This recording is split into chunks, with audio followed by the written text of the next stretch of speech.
এটা আমি তখনই বুঝতে পারলাম যখন ওয়্যার হাউসের ক্রাইম সিনের ফটোগুলো আমি দেখলাম। তখনই আমার নজর ওই পোর্ট্রেটের আঙুলের ওপর গেছিল।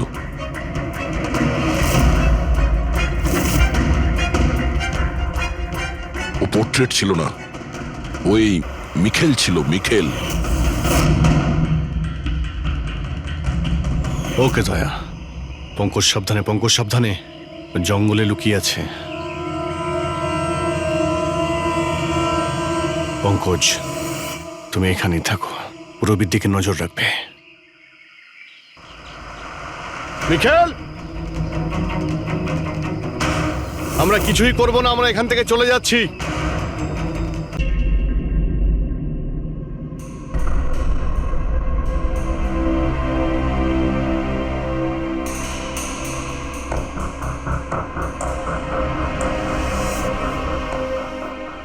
কি ব্যাপার অভিজিৎ, খুব অস্থির দেখাচ্ছে, কি হয়েছে?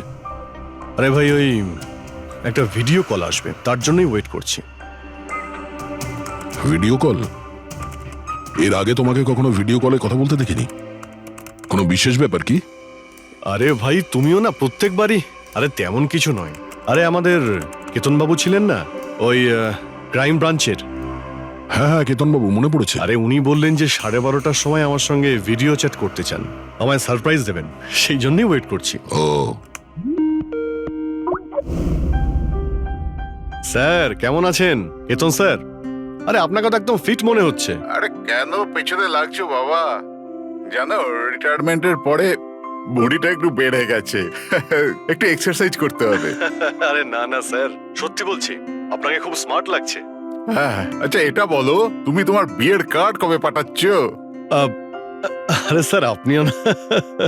দেখুন স্যার, আপনি সিনিয়র, আপনি আগে করবেন, তারপরে আমি করব। আমি লাইন ভেঙে আগে কি করে যাব স্যার? হ্যাঁ, আরে ভাই, নতুন বাড়ি কিনেছি, ব্যাস ওরে বাড়ির মাল কিনে চলে আসবে। না হলে এই বয়সে আর কে মেয়ে দেবে বলো? আরে স্যার, আশা নিয়েই আমরা সবাই বেঁচে আছি। কোথায় বাড়ি কিনেছেন আপনি? ফার্ম হাউস নিয়েছি ওয়াসিতে। হ্যাঁ, চলে এসো রোববার, একসাথে লাঞ্চ করব। অবশ্যই স্যার, অবশ্যই যাব। এখন তোমাকে আমি এই ঘরটা দেখাচ্ছি, দেখো ঘরটা কেমন দেখতে। এই যে দেখো,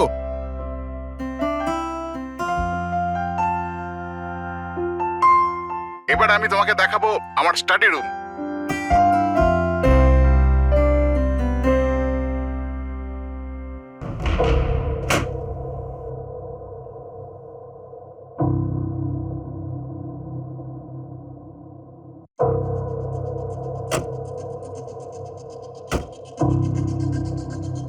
অভিজিৎ, এবার দেখো, দেখাচ্ছি তোমাকে দারুণ জিনিস, ফার্স্ট ক্লাস।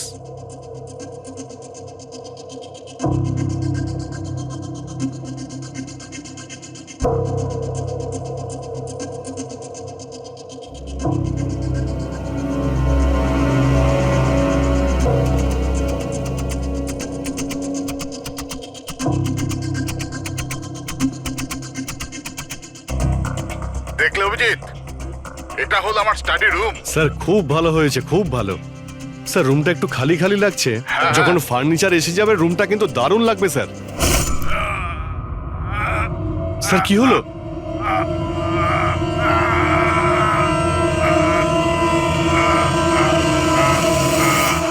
ও নো স্যার, কি আরে হয়েছে? ভাই, স্যারকে কেউ ছুরি মেরে দিয়েছে।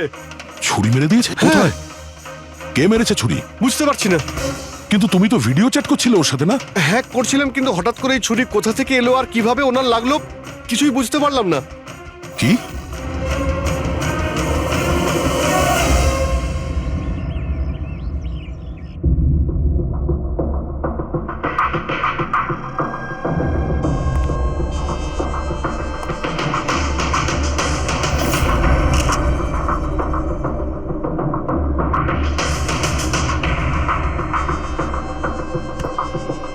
তুমি ঠিক আছো?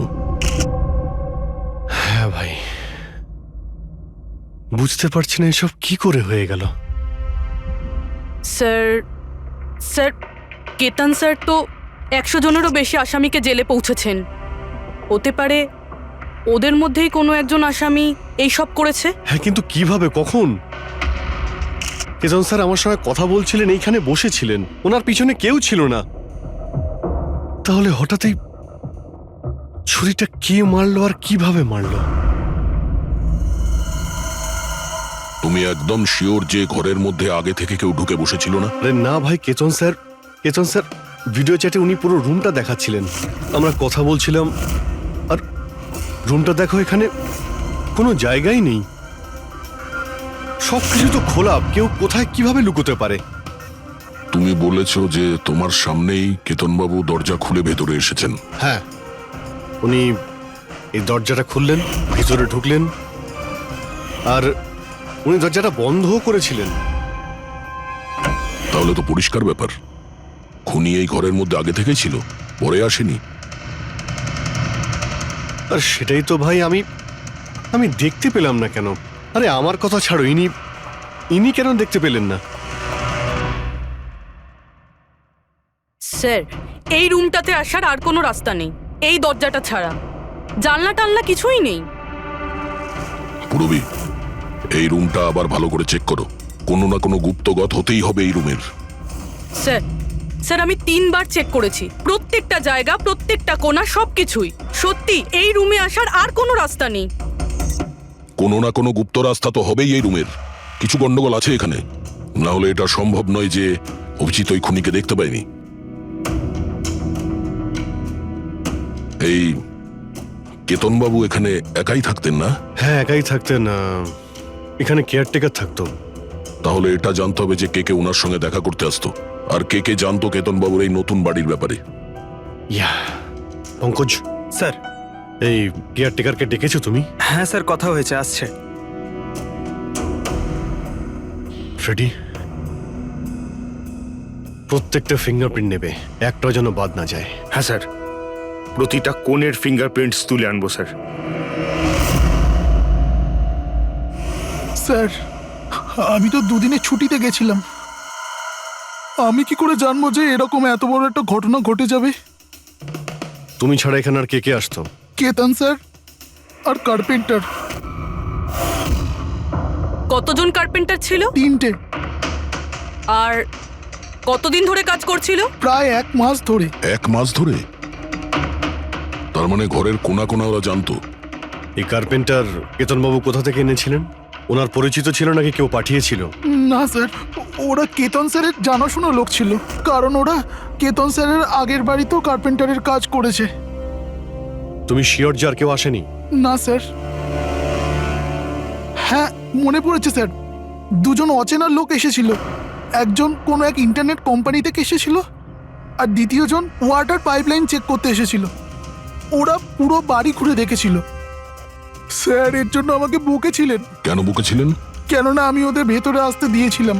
স্যারের ওই 2জনের প্রথম থেকে আসার কোনো খবর ছিল না, আর স্যার ইন্টারনেট কানেকশনের জন্য কাউকে কিছুই বলেনি। আর এটা কবেকার ঘটনা? এটাই 2-3 সপ্তাহ আগের কথা। ও, মনে হচ্ছে এই দুজনেই কোনো গন্ডগোল করেছে। আচ্ছা, 5 বছর আগে তোমরা যখন এই কেসটা সলভ করেছিলে, তখন কেতনবাবু ছাড়া এই টিমে আর কে কে ছিল? আমি, পুরবী, কেতন স্যার আর মহেন।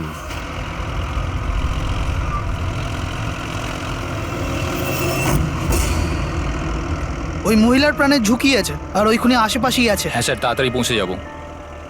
আর 15 মিনিট লাগবে ওই ওয়ার হাউস, আমরা এসেই গেছি।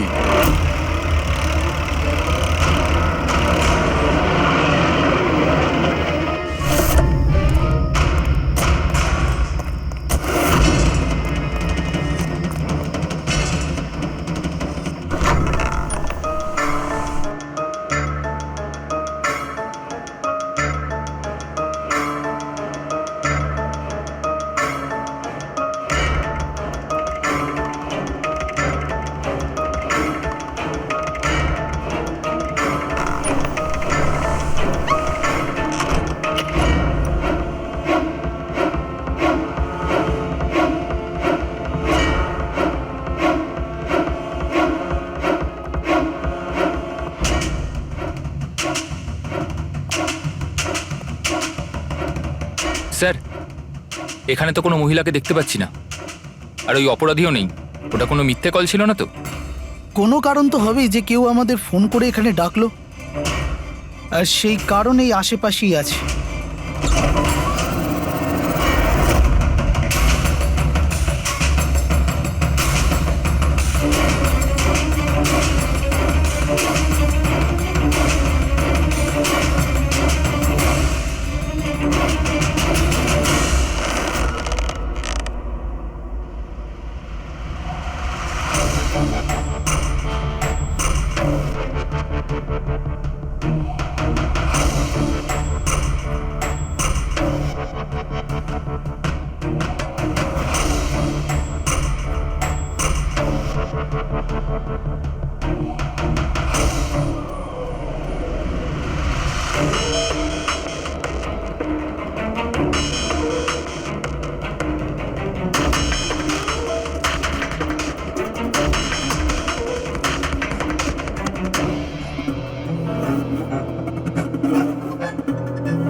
স্যার স্যার বিনোদ, হ্যাঁ স্যারকে কেউ ছুরি মেরেছে।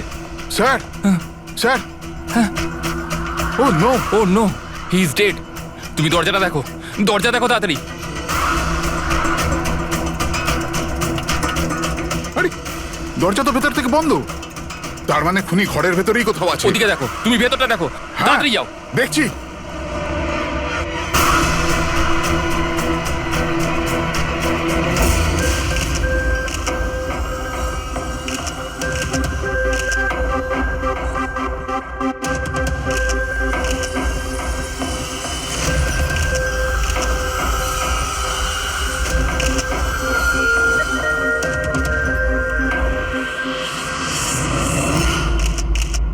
তাহলে এখানে কেউ ছিল না? হ্যাঁ, স্যার সত্যি বলছি, এখানে মেহেন স্যার আর আমাদের ছাড়া আর কেউ ছিল না।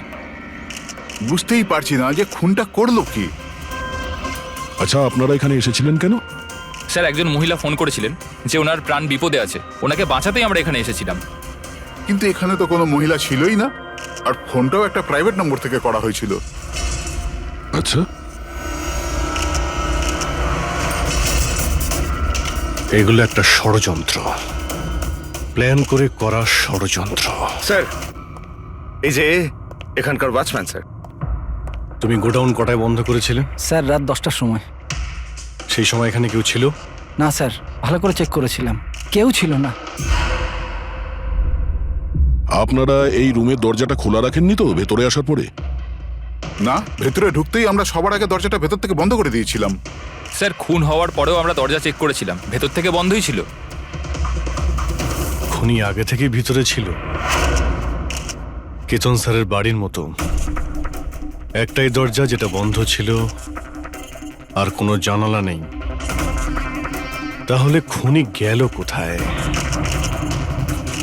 স্যার আবারও একজন এমন অফিসারের খুন হয়েছে যাকে আমরা চিনি। আমার মনে হচ্ছে খুনিকে আমি চিনি।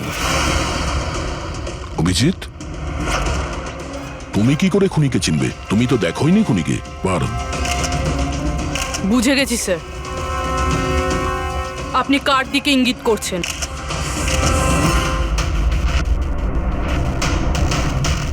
তুমি জানো এসব কি? হ্যাঁ, এটা এশিয়ার নামকরা ক্লাসিক আর্টওয়ার্ক, কিন্তু এসবের এই কেসের সঙ্গে কি সম্পর্ক? যেটাকে তুমি এশিয়ার বিখ্যাত আর্ট ওয়ার্ক ভাবছো, সেটা আর্ট ওয়ার্ক ঠিকই, কিন্তু অরিজিনাল নয়। এটা ডুপ্লিকেট, নকল। এগুলো নকল, কিন্তু দেখতে তো দেখতে একদম আসল, অথচ এটা নকল। কিন্তু এই আর্টওয়ার্কের এই দুটো মার্ডারের সঙ্গে কি সম্পর্ক? এটা 5 বছর আগের কথা দয়া।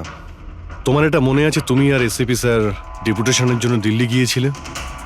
সেই সময় কিছুদিনের জন্য আমি আর পুরবী একটা কেসে ক্রাইম ব্রাঞ্চের হয়ে কাজ করেছিলাম। হ্যাঁ হ্যাঁ হ্যাঁ, কিছু কিছু মনে পড়ছে। এটা সেই কেস না যাতে কেউ নকল আর্টওয়ার্ক বানিয়ে সেটাকে বেশি দামে বেচার চেষ্টা করছিল? কারেক্ট, এই আর্টওয়ার্ক সেই বানিয়েছে, মিখেল। ওর নাম মিখেল।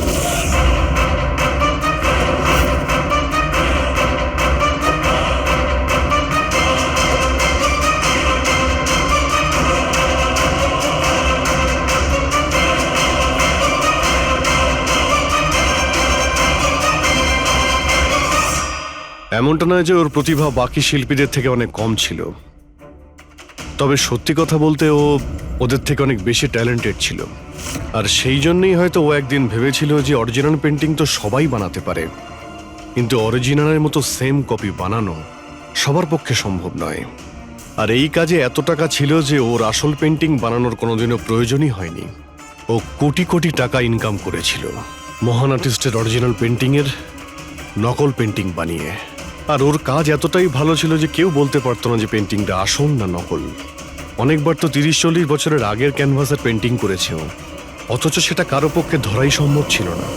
কিন্তু একদিন পরিস্থিতি এমন হলো, অনেক আর্ট প্রেমী যখন কোটি কোটি টাকা লস করলো, তখন ক্রাইম ব্রাঞ্চ মিখেলকে ধরার দায়িত্ব আমাদের 4 জন অফিসারকে দেয়। কেতন স্যার, মহেন, পুরবী আর আমি। মিখেলকে ধরা এত সহজ ছিল না, কিন্তু কথায় আছে না, পিঁপড়েকে ধরতে হলে মিষ্টির ব্যবহার করতে হয়। আর এই পিঁপড়ের মিষ্টি ছিল ওর পুরনো ক্যানভাস আর সেই কেমিক্যাল যেগুলো ব্যবহার করত 200 থেকে 250 বছরের পুরনো পেন্টিং তৈরি করতে। আমরা সমস্ত আর্ট গ্যালারি আর দোকানে নজর রাখতে শুরু করে দিই যেখানে এইসব জিনিস পাওয়া যেত। যারা এই সমস্ত জিনিস কিনতে আসতো তাদের পুরো ঠিকুজি কুষ্টি পার করতাম আমরা।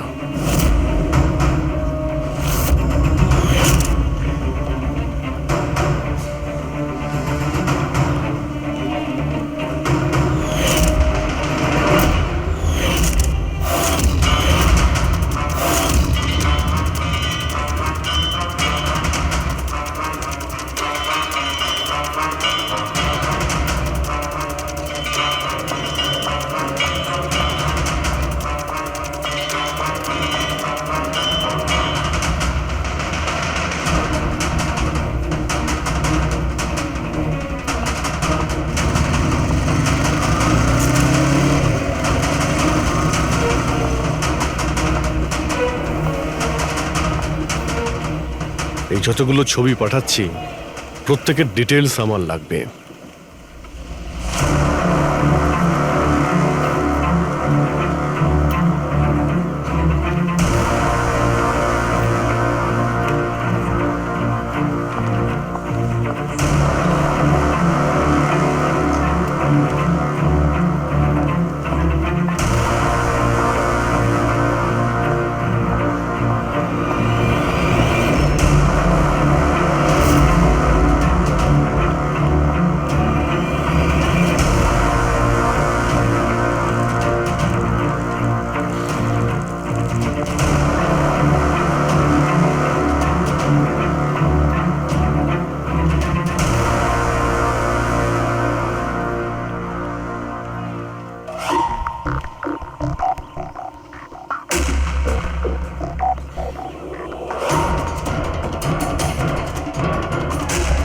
আর তারপরে 1 সপ্তাহ পরে আমরা এমন একটা মেয়েকে দেখলাম যে জিনিসপত্র তো কিন্তু তার কোনো আর্ট ব্যাকগ্রাউন্ড ছিলই না। নিশ্চয়ই কোনো গন্ডগোল আছে স্যার। এই মেয়েটা ব্যাংকে কাজ করে, এর এই জিনিসগুলো কেন প্রয়োজন পড়ে, তাও আবার প্রত্যেক দ্বিতীয় দিন? হ্যাঁ স্যার, এই মেয়েটার প্রবলেম তো আছে মনে হচ্ছে।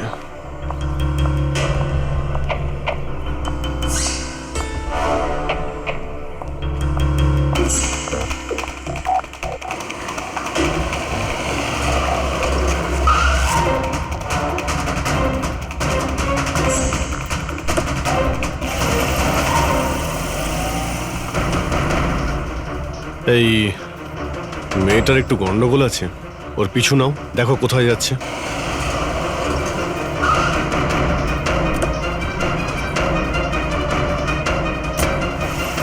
স্যার, আমি ওকে 3 দিন ধরে ফলো করেছি, কিন্তু কিছু জানতে পারিনি। কারণ ও এই সমস্ত জিনিস নিয়ে ওর বাড়ি চলে যেত, কিন্তু 4র্থ দিন ও অন্য কোথাও গেল।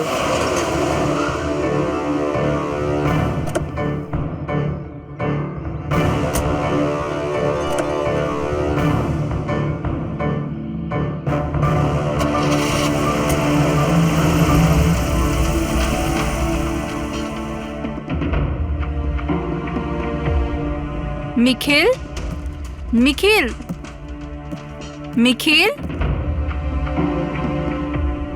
মিখিলও না, এখনো লাঞ্চটাও করেনি।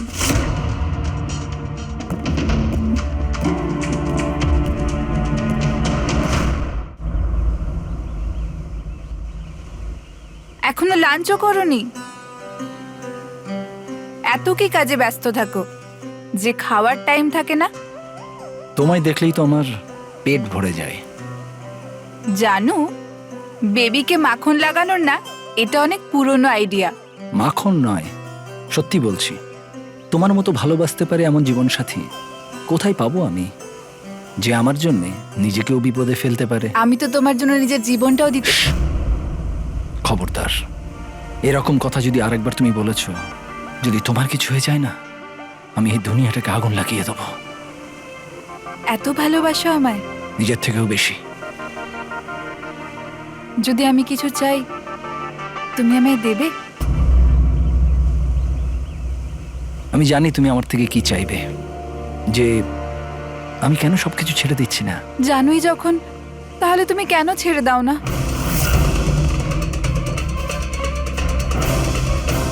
শীতল, মানুষের জীবনে দুটো নেশা হয়, আমার ভালোবাসার নেশা তুমি পূরণ করো, আর আমার দ্বিতীয় নেশা শিল্পীর, যেটা আমার কাজটাকে পূর্ণ করে। এই দুটোর মধ্যে একটাও যদি আমার থেকে দূরে যায় না, তাহলে আমি অসম্পূর্ণ থেকে যাব।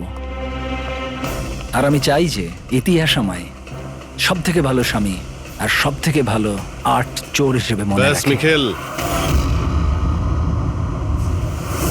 অনেক ইতিহাস লিখেছ, বাকি জীবনটা জেলেই কাটিও।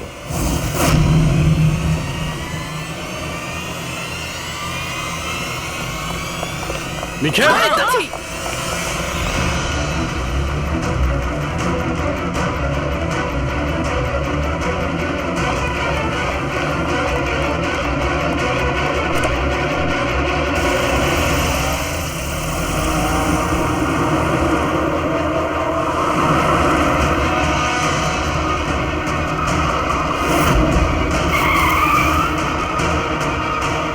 প্লিজ আমার কথা শোনো, জেদ করো না। নিজেকে আইনের হাতে তুলে দাও প্লিজ। না, আমি করব না।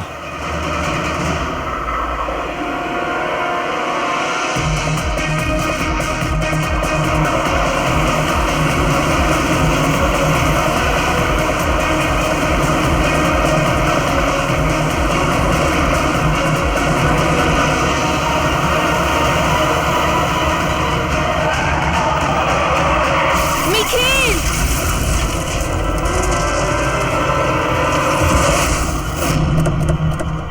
শীতল, মিখেল দাঁড়া, বলছি, দাঁড়া, শীতল! দাঁড়া। শীতল, চোখ খোলো, শীতল!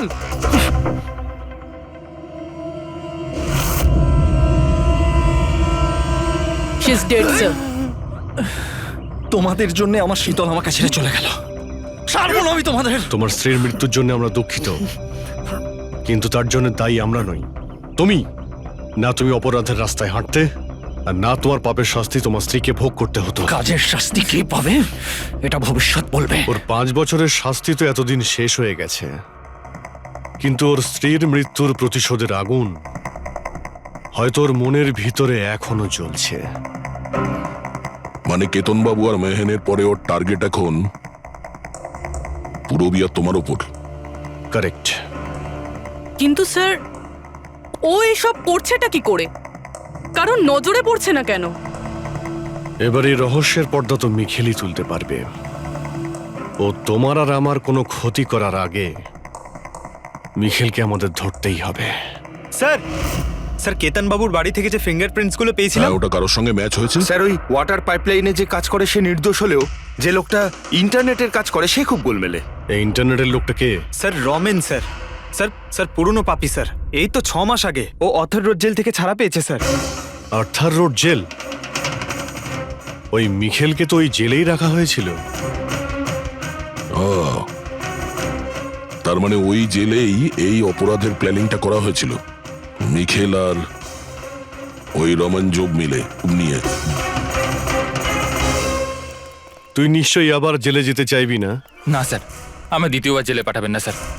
যদি আজ আমি মিখেলকে না পাই তাহলে তোকে এখানেই পুঁতে দেবো। না স্যার, মিখেল আমার সাথে এখানেই দেখা করতো, এখানেই দেখা করতো। আমি সেখানেই নিয়ে যাচ্ছি আপনাদের।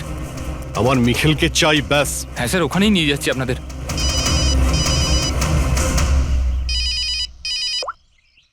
হ্যাঁ শান্তি, কি বাবা শরীর খারাপ করছে? কিন্তু এরকম হঠাৎ? আমি তো কেসের ইনভেস্টিগেশন করতে এসেছি। কি হয়েছে? স্যার ওই বাবা একটু অসুস্থ হয়ে পড়েছে। ওই শান্তি নার্স যে আমার বাবার দেখাশুনো করে সেই ফোন করেছিল। ঠিক আছে, তুমি যাও, আমরা দেখে নিচ্ছি। কিন্তু স্যার। যাও, আর কোনো প্রয়োজন পড়লে ফোন করবে।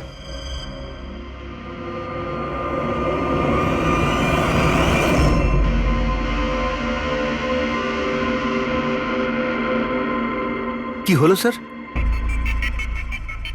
ফ্রেডি, আমি এটা ভাবছি যে আমাদের এই সিআইডির কেরিয়ারে আমরা অনেকেই ক্লোজ রুম মার্ডার সমাধান করেছি, কিন্তু তাদের মধ্যে একটা কেসও এরকম ছিল না।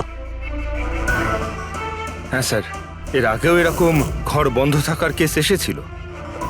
কোথাও না কোথাও তো গোপন রাস্তা খুঁজে পাওয়াই যেত খুনির আসার এবং যাওয়ার জন্য। হ্যাঁ, হয়তো রুমের মধ্যে কোনো গুপ্ত পথ থাকে, না হলে রুমের মধ্যে কোনো রাস্তা বানানো হয় খুন করার জন্য।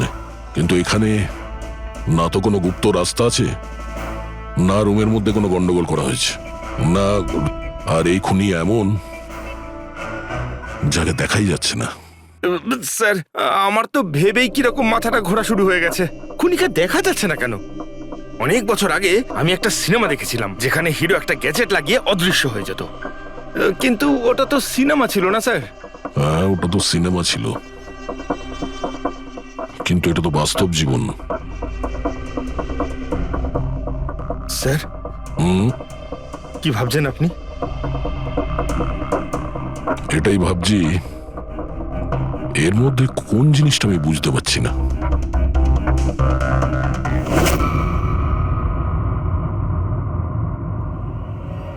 ও মাই গড, তার মানে এই ব্যাপার।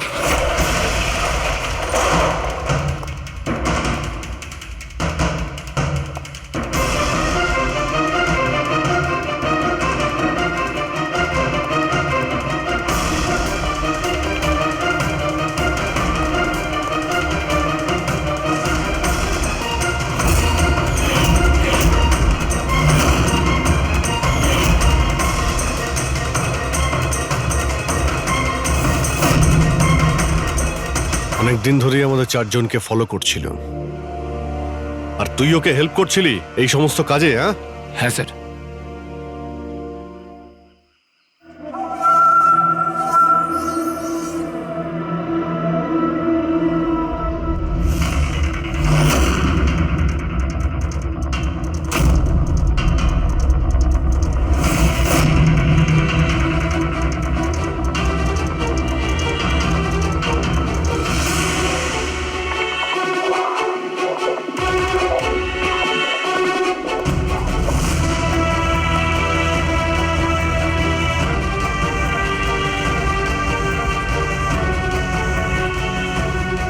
কিন্তু এই ওয়ালপেপার, ফার্নিচার, এসবের ছবি কেন নিয়েছিলি? হ্যাঁ, ওই মিখেল যেমন যেমন বলেছিল আমি সেরামই ছবি নিয়েছিলাম স্যার। ব্যাস, আমি শুধু জানতাম না এই ছবিগুলো নিয়েও কি করবে স্যার।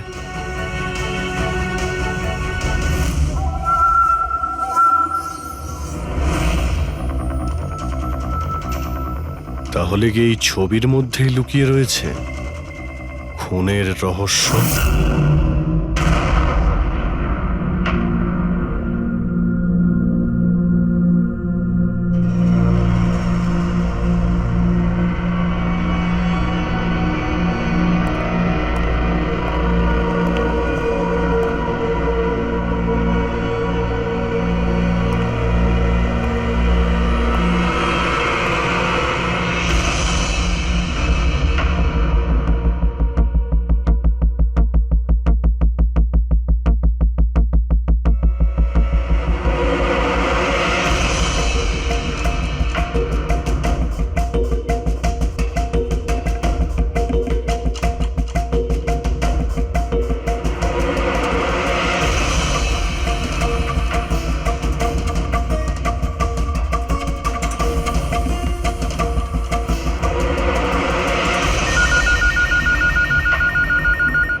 হ্যালো, কেমন আছো অভিজিৎ বাবু?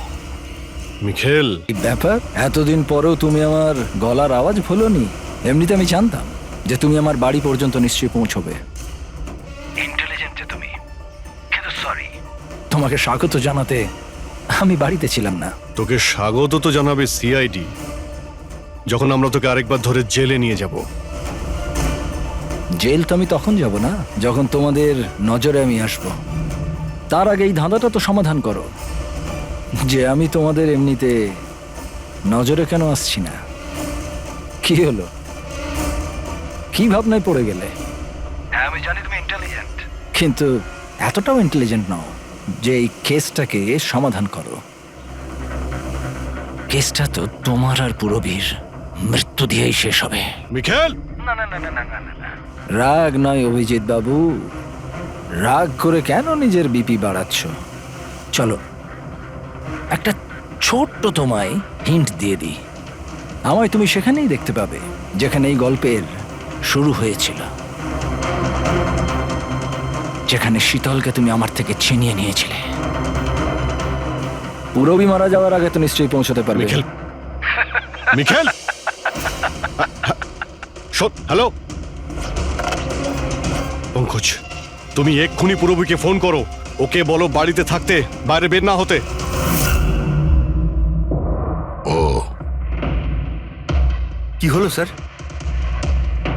আচ্ছা, আমি যেটা ভাবছি সেটা যদি ঠিক হয় তাহলে জানা যাবে যে খুনি এগুলো কিভাবে করলো। কিভাবে? আশ্চর্য তো, বাবা তো পুরোপুরি সুস্থ আছে, তাহলে তাহলে শান্তি ফোন করে আমাকে ডাকলো কেন? আর নিজেও তো বাড়িতে নেই। ফোন করলাম, ফোনটাও ধরছে না।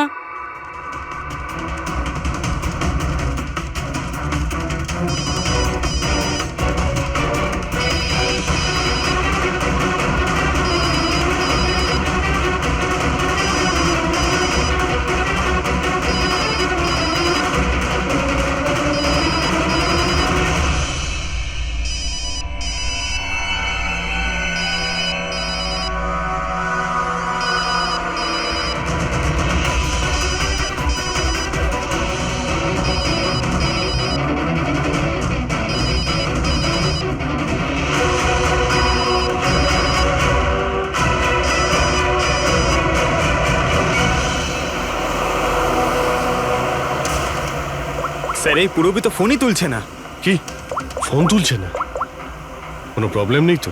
স্যার, মিখেল ওর কাছে পৌঁছে যায়নি তো? হতে পারে ওই যে ফোনটা এসেছিল ওর বাড়ি থেকে ওর বাবার শরীর খারাপের ব্যাপারে, হতে পারে ফোনটা মিখেলই করেছিল।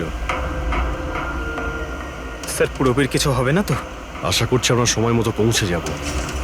যদি পুরবীর কিছু হয় তাহলে না,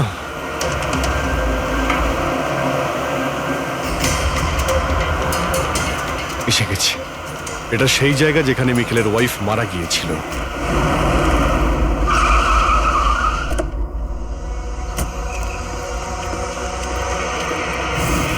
পুরবী!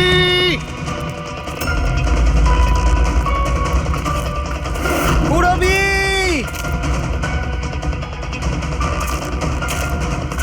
পুরবী!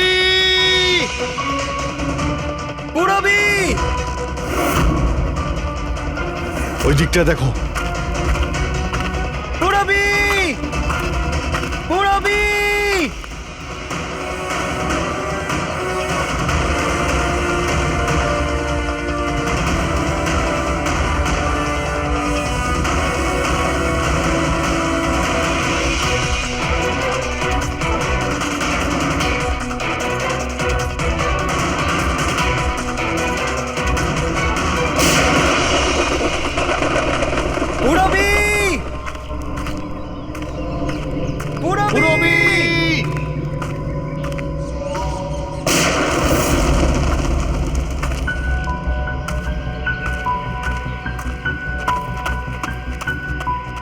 স্যার, হ্যাঁ পঙ্কজ, জানি না স্যার কে গুলি চালালো।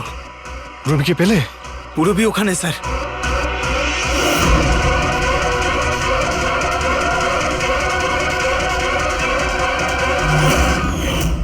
ও নো, পঙ্কজ অ্যালার্ট থাকবে। আমাকে কভার করো, আমি যাচ্ছি পুরবীর কাছে।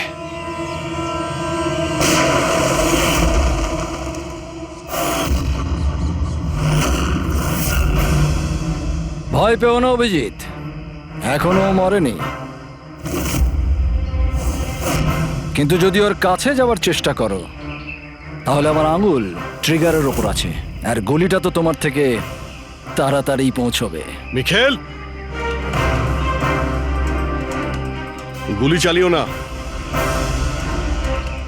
দেখো, তুমি প্রতিশোধ নিতে চাও তো? দেখো আমি এসে গেছি, তুমি পুরবীকে যেতে দাও। খবরদার, কোনো চালাকি নয় অভিজিৎ, কারণ তুমি আমাকে দেখতে পাবে না, কিন্তু আমি তোমায় ভালো করে দেখতে পাবো।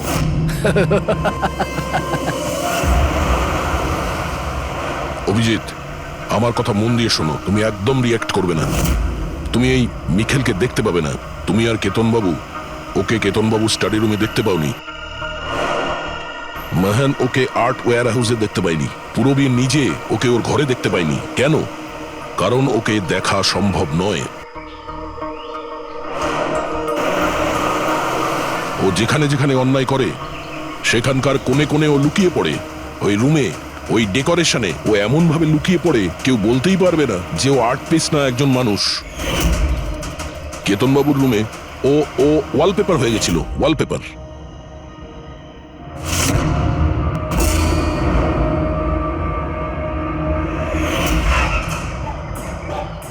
আর মেহানের ওই ওয়্যার হাউসে ও ও পোর্ট্রেট হয়ে গেছিল।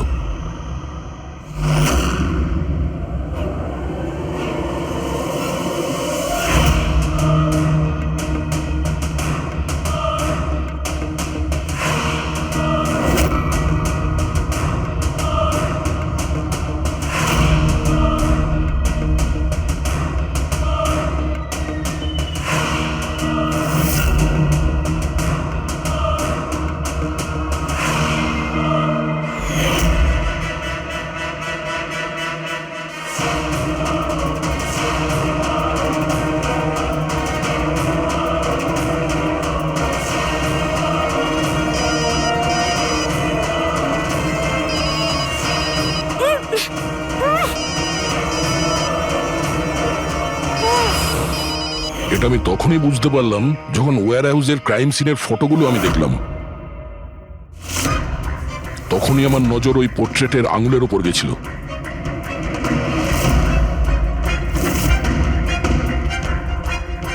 ও পোর্ট্রেট ছিল না, ওই মিখেল ছিল, মিখেল। ওকে দয়া, পঙ্কজ সাবধানে, পঙ্কজ সাবধানে, জঙ্গলে লুকিয়ে আছে। পঙ্কজ, তুমি এখানেই থাকো, পুরবীর দিকে নজর রাখবে। মিখেল, আমরা কিছুই করব না, আমরা এখান থেকে চলে যাচ্ছি। তবে তুমি পুরবীকে ছেড়ে দাও প্লিজ।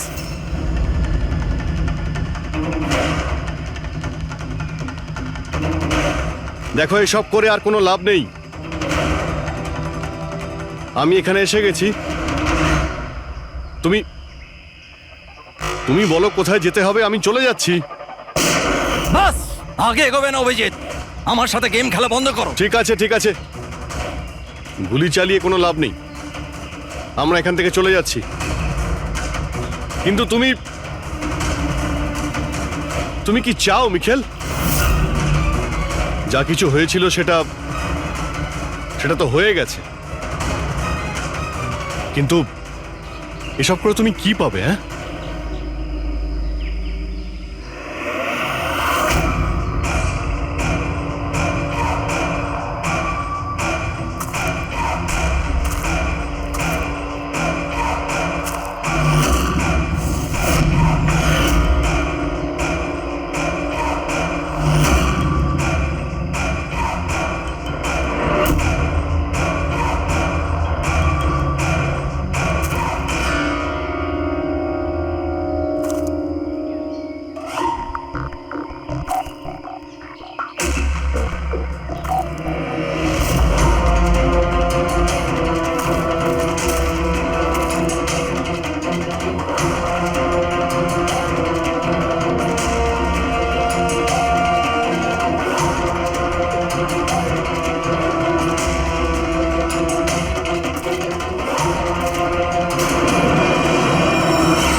আমার শীতলকে তুই আমার থেকে নিয়েছিলি, আমি তোকে ছাড়বো না। আয়, আমার শীতলকে দূরে করেছিলি।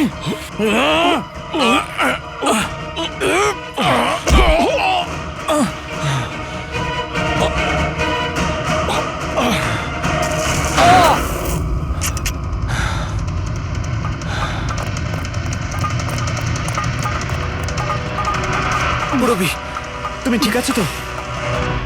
তোর আসল জায়গা জেলে, আর এইবার তুই বাইরে আসবি না, সোজা ফাঁসিতে ঝুলবি। আমার বউয়ের জ্বলন্ত চিতা দেখে আমি শপথ নিয়েছিলাম যে যতক্ষণ না তোমাদের চারজনকে আমি শ্মশানে পাঠাবো, না বেঁচে থাকবো না মরবো। দুজন তো গেল, এখন তোমরা দুজন বেঁচে। তোমাদের আইনকে বলো যেন শক্ত থেকে শক্ত জেল বানাই, কারণ এবার কোনো জেলই তোমাকে আমার থেকে বাঁচাতে পারবে না। ঠিক আছে, চলো নিয়ে যাও একে। চল চল।